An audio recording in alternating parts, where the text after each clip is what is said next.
નમસ્તે વિદ્યાર્થી મિત્રો. ટીવાયબીએ સોશિયોલોજી સામાજિક વિચારકોમાં આપણે વાત કરીએ છીએ મિસ્ટર ઓગસ્ટ કોમ્ટ. ઓગસ્ટ કોમ્ટની જે થિયરીઝ એનું સમાજશાસ્ત્રમાં પ્રદાન, સમાજશાસ્ત્ર અંગેના એના વિચારોને આપણે સ્ટડી કરવાનો પ્રયત્ન કરીએ છીએ. એમાં સૌથી પહેલાં આપણે વાત કરી હતી ફોર એક્ઝામ્પલ તો કે ઓગસ્ટ કોમ્ટની જે પ્રચલિત થિયરી પોઝિટિવિઝમ, જેને કહેવાય છે પ્રત્યક્ષવાદ. પછી આપણે વાત કરી પ્રત્યક્ષવાદ એક માનવતાના ધર્મ તરીકે. અને આપણો જે અત્યારનો કરંટ ટોપિક છે એ છે જ્ઞાનનો ત્રિસ્તરીય નિયમ. આપણે આની ચર્ચા ઓલરેડી અત્યારે કરી રહ્યા છીએ. લાસ્ટ વિડીયોમાં મેં તમને આનો ચાર્ટ આપ્યો અને એના ઉપર આપણે ચર્ચાઓ શરૂ કરેલી, જેને આપણે આજે કન્ટિન્યુ કરશું. બરાબર. પણ આપણે આગળ જઈએ પહેલાં ફરી એકવાર પાછો એ ચાર્ટ છે એને સેટ જોઈ લઈએ, જેથી કરીને આપણને રેફરન્સ માટે કામ લાગે. અને પછી આપણે આગળ વધીએ અને જે કાંઈ હવે એના મુદ્દાઓ બાકીના છે એના આપણે ચર્ચા કરવાનો પ્રયત્ન કરીએ. તો જ્ઞાનનો જે ત્રિસ્તરીય નિયમ છે, બરાબર, એમાં જ્ઞાનના 3 સ્તર છે.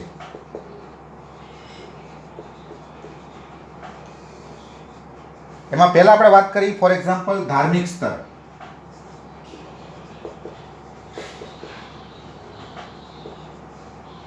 પછી આપણે જે વાત કરી એ તો આધિભૌતિક સ્તર.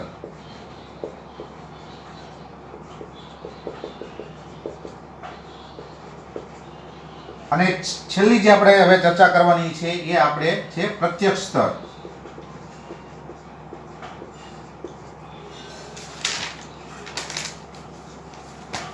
હવે જો તમને યાદ હોય તો આપણે ચર્ચા કરી કે ભાઈ ધાર્મિક સ્તરની અંદર એવી માન્યતા હતી, એટલે કે જ્યારે માનવ સમાજની, માનવજાતની શરૂઆત થઈ અને પહેલો જે તબક્કો હતો જ્ઞાનનો એ હતો ધાર્મિક સ્તર, રિલિજિયસ સ્ટેજ.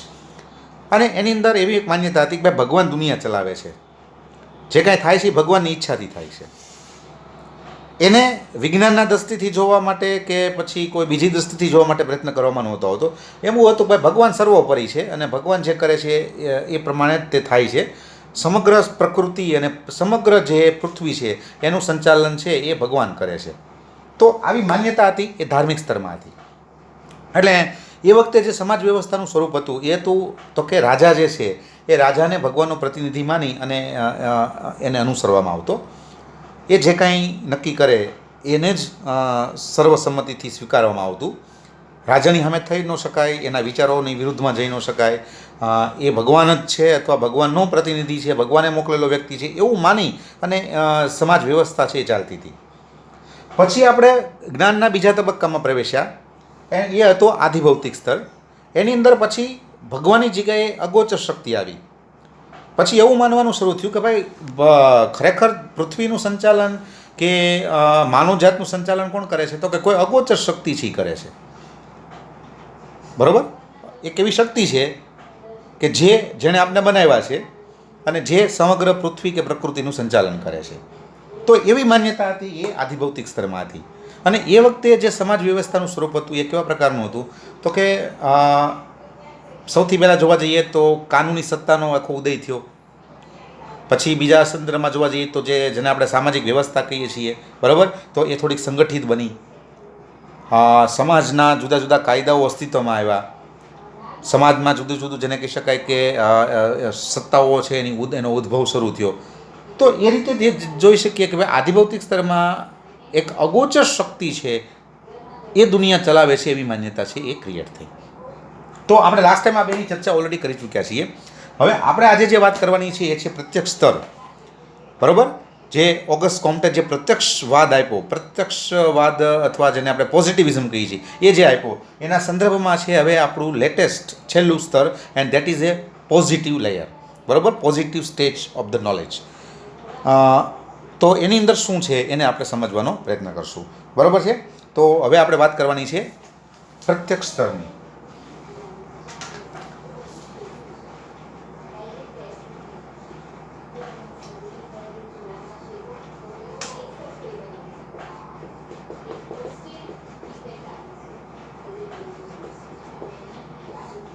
હવે પ્રત્યક્ષવાદ તો તમને યાદ છે, બરાબર, જેની ચર્ચા આપણે ઓલરેડી આ ઓગસ્ટ કોમ્ટમાં ઘણીવાર કરી ચૂક્યા છીએ કે પ્રત્યક્ષવાદ એ શું છે, તો કે પ્રત્યક્ષવાદ એ વાસ્તવમાં એટલે તો કે વૈજ્ઞાનિક પદ્ધતિથી અભ્યાસ કરવો.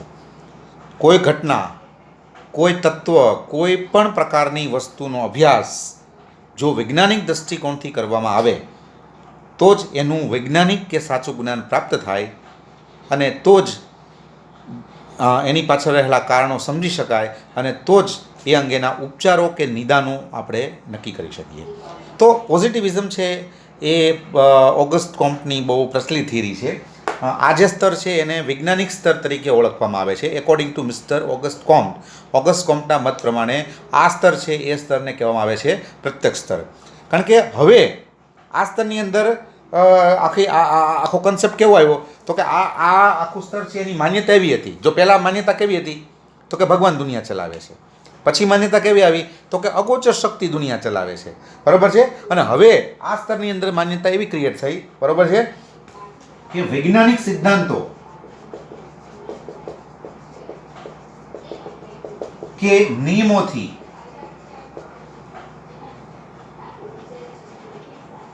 દુનિયા કે પ્રકૃતિ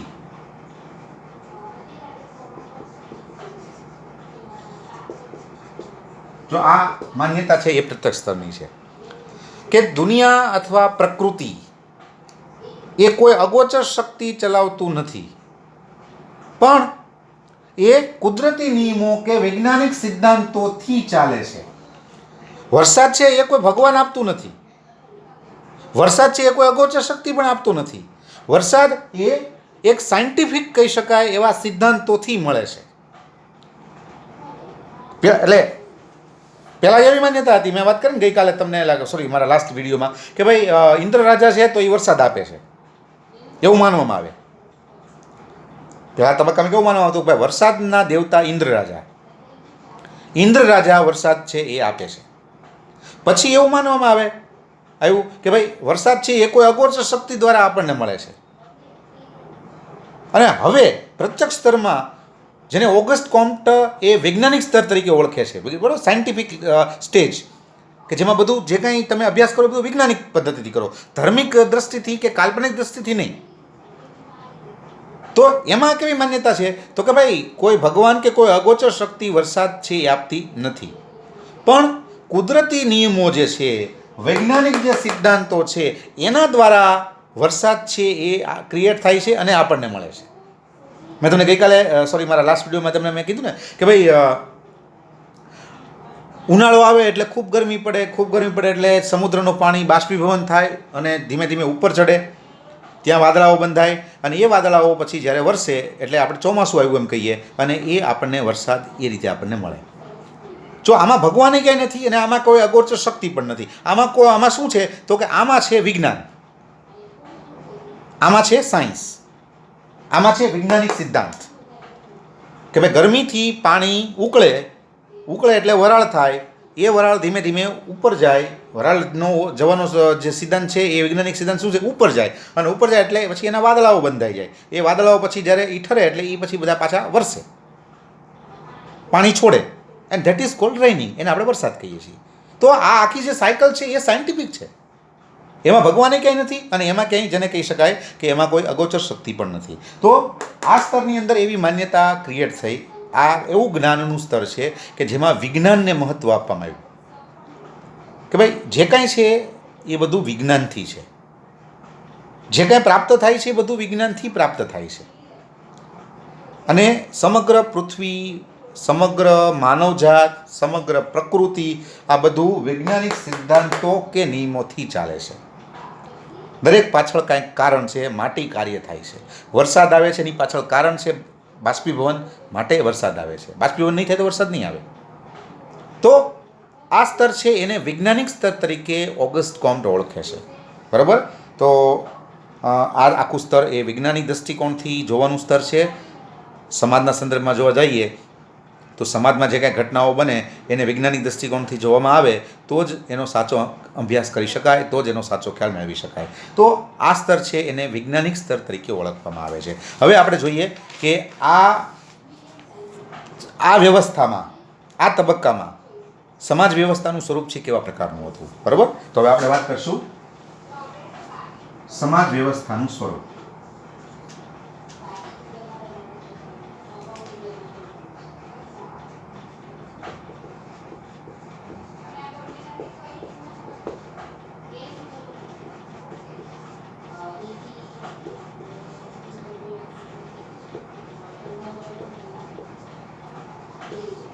બરાબર.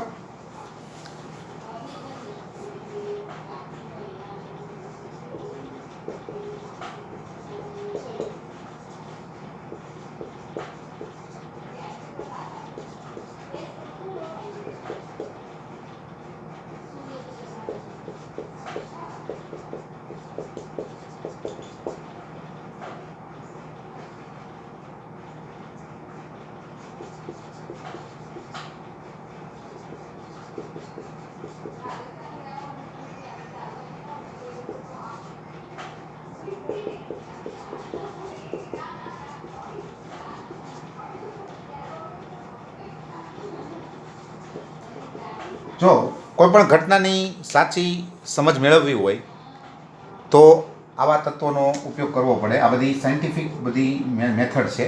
બરાબર. તો આ સ્તરની અંદર સમાજ વ્યવસ્થાનું સ્વરૂપ છે એ આવા પ્રકારનું હતું કે કોઈ પણ ઘટનાની સાચી માહિતી મેળવવા માટે થઈ અને ભગવાન ઉપર આધાર નહીં રાખવાનો, કોઈ કાલ્પનિક કે કોઈ ધાર્મિક પદ્ધતિ છે એનો ઉપયોગ નહીં કરવાનો, પણ નિરીક્ષણ કરવાનું, પછી જાતે પ્રયોગ કરવાનો, પછી જાતે એક્ઝામિનેશન એટલે તપાસ કરવાની, પછી સિદ્ધાંતો તારવવાના અને એ રીતે કોઈ પણ ઘટના હોય એની સાચી સમજ મેળવવાનો પ્રયત્ન કરવાનો. તો આ આખું જે સ્તર છે એ આખું સાયન્સ બેઝડ કહી શકાય એવું સ્તર છે કે જેમાં વિજ્ઞાનને મહત્ત્વ આપવામાં આવ્યું અને વૈજ્ઞાનિક દૃષ્ટિકોણથી સમગ્ર જે કાંઈ બાબતો છે એનો અભ્યાસ કરી અને સાચું વૈજ્ઞાનિક જ્ઞાન મેળવવાનો પ્રયત્ન કરવામાં આવ્યો. બરાબર છે. તો આ સમાજ વ્યવસ્થાના સ્વરૂપ માટે તમે આ રીતના કેટલાક મુદ્દાઓ યાદ રાખી શકો. બરાબર છે. પછી ફોર એક્ઝામ્પલ બીનું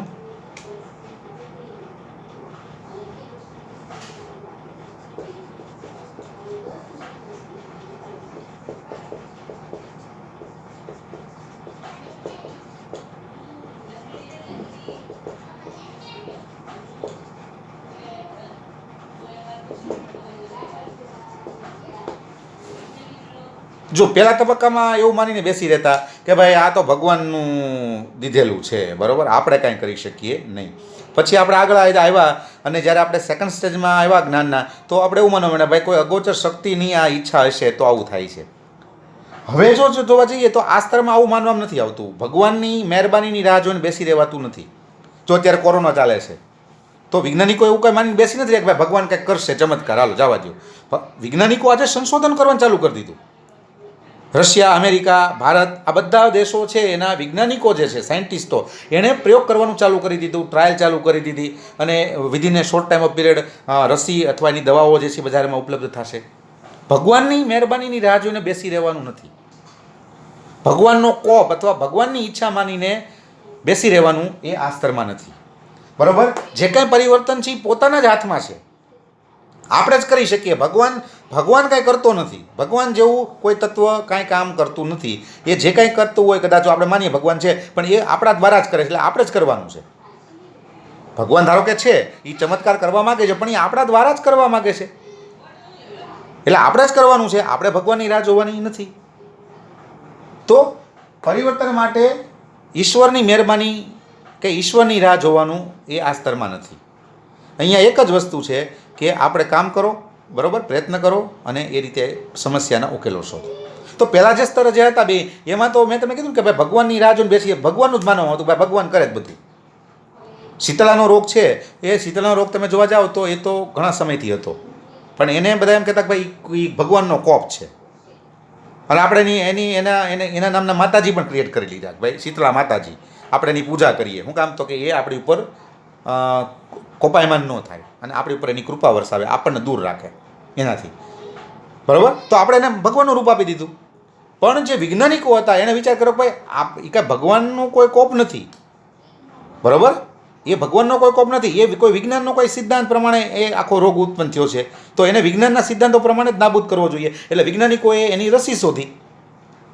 અને એ રસીને કારણે શું છે તો કે આજે સમગ્ર વિશ્વથી શીતળા મુક્ત છે. આજે ક્યાંય શીતળાના કોઈ કેસ જોવા મળતા નથી ક્યાંય ઓલ ઓવર આખા વર્લ્ડમાં. તો એ રસી શોધાણી માટે ભગવાનની કોઈ મહેરબાની એમાં નથી. તો પ્રત્યક્ષ સ્તરની અંદર આ વસ્તુ ખાસ છે એ જોવામાં આવ્યું. બરાબર છે.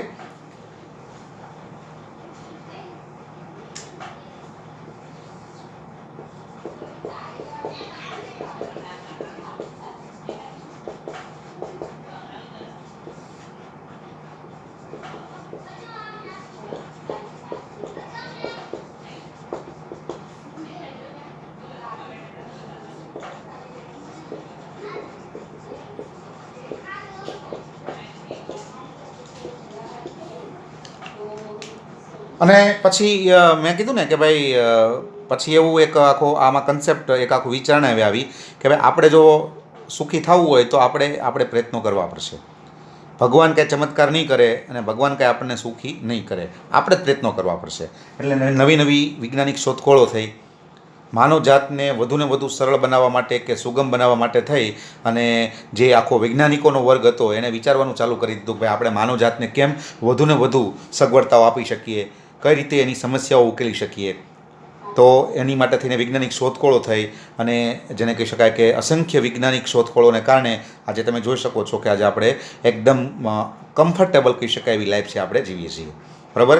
કોઈને સંદેશા મોકલવામાંની સમસ્યા જો નજરમાં આવી તો એણે ટેલિફોનની શોધ કરી. કોઈને અંધકારની સમસ્યા નજરમાં આવી તો એણે વીજળી અને આપણે જેને બલ્બ કહીએ છીએ એની શોધ કરી. તો આ બધું બુદ્ધિપૂર્વક વિચારવાથી જેને કહી શકાય કે આ બધી શોધખોળો થઈ. અને માનવજાત છે એ અત્યાર સુધી ભગવાનના ભરોસે બેઠી રહેતી. બરાબર. આખી માનવજાત કે ભાઈ ભગવાન કરશે, આપણે કંઈક સમસ્યા આવી છે તો ભગવાન ઉકેલશે. બરાબર. પણ આમાં પછી એ આખી એક વિચારધારા એવી ઊભી થઈ કે ભાઈ ભગવાન કાંઈ કરતો નથી, આપણે જ આપણી સમસ્યાઓના ઉકેલો શોધવા પડશે. એટલે જે કાંઈ સમસ્યાઓ હતી એ સમસ્યા અંગે માનવ પોતે બુદ્ધિપૂર્વક વિચારવા માંડ્યો અને એના જે કાંઈ કહી શકાય એવા ઉપચારો છે એ શોધવા માંડ્યો. તો આ રીતે જ્ઞાનના જે 3 સ્તર છે એમાં આ સ્તરનું નામ છે પ્રત્યક્ષ સ્તર, એટલે કે વૈજ્ઞાનિક સ્તર. ટૂંકમાં ઘટનાઓનો અભ્યાસ વૈજ્ઞાનિક પદ્ધતિથી કરવો. તો ઓગસ્ટ કોમ્ટ છે એ પ્રત્યક્ષ સ્તરને વૈજ્ઞાનિક સ્તર તરીકે ઓળખે છે. તો આ રીતે 3 સ્તર તમે યાદ રાખી શકો. બરાબર છે. ફરી એકવાર આપણે અહીંયા સેટ જોઈ લઈએ.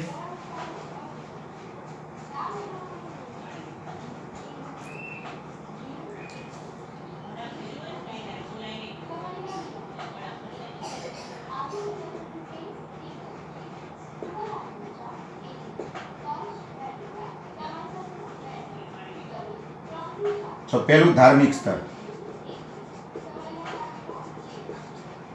બીજું આધિભૌતિક સ્તર,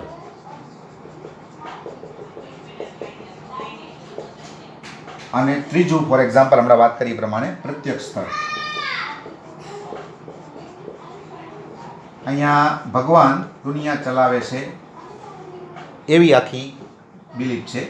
અહીંયા કોઈ અગોચર શક્તિ, બરાબર,